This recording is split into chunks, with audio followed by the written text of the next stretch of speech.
Hello again. Not much, if any, rain in the forecast for the next couple of days. The high pressure that's brought the settled weather to start the week is going to stick around for a little while yet. With that high pressure, we've had a lot of sunshine through the day and we're going to have a lot of clear skies to start the night in particular. That's because as we go through the night, the thicker cloud across the far north of Scotland is going to push a little bit further southwards down the eastern side of Scotland, and also some clouds, some low clouds, some murkiness is going to push in from the North Sea down the eastern side of England as well. There could be some mist, some fog mixed in with this. Elsewhere, further west, lots of clear skies, a few pockets of mist and fog, particularly across parts of Northern Ireland. And where we get those clear skies, we are going to see temperatures dropping again. Similar to last night, a bit chilly, particularly in rural spots where a touch of frost is quite likely, particularly across parts of western Scotland. Where we get those clear skies, temperatures could drop a few degrees below freezing. A little bit less chilly further east where we have that cloud. Then through tomorrow, yes, a chilly start and a bit of a westy split when it comes to cloud amounts.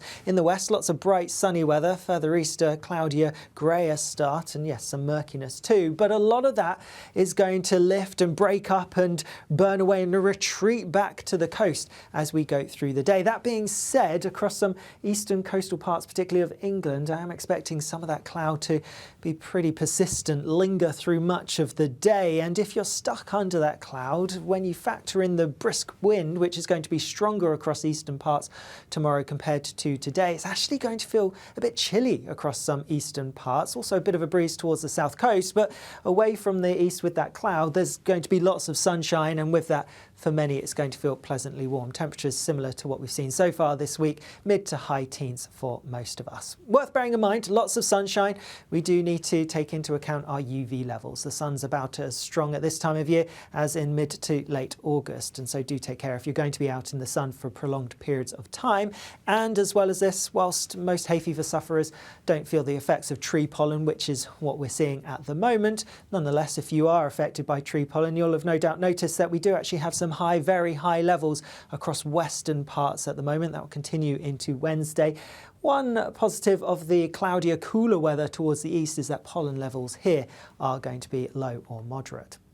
Through the evening on Wednesday, we are going to see a bit more cloud coming in from the North Sea, affecting eastern, southeastern parts of England in particular, and that will spread even further as we go overnight. But because the high pressure changes its position slightly, our wind direction changes as well. And so across parts of Scotland, where it will be, eastern Scotland, where it's going to turn cloudier through Tuesday night into Wednesday, it's a different story Wednesday night into Thursday, with largely clear skies here across many, northern and western parts. It's looking largely clear. But with that then, again, we could see a few pockets of mist and fog. Northern Ireland, northwest England, Scotland, likely to see a few, and a touch of frost is again quite likely in rural spots. So towns and cities generally holding up a few degrees above freezing, even where we get the clear skies.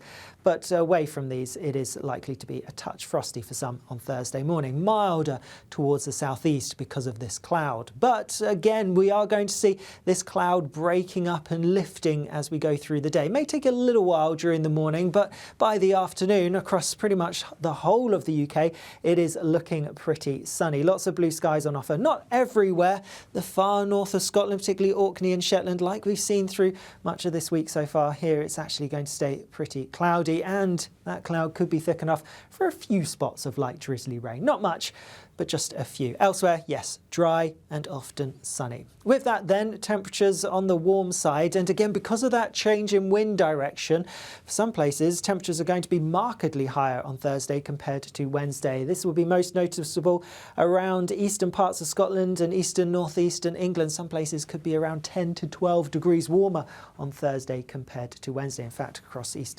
Scotland, it's likely to be the warmest day of the year so far. As we look further ahead through the rest of the week, and there is a system that's going to edge its way in from the north, and so a bit of drizzly rain likely across far northern parts as we go into Friday. That's going to try to push a bit further southwards as we go through into the weekend, but actually for many staying fine for a little while yet, before a change to something a little bit more unsettled as we go through the latter part of the weekend and into next week. The fine weather couldn't last forever. I'll see you again soon. Bye-bye.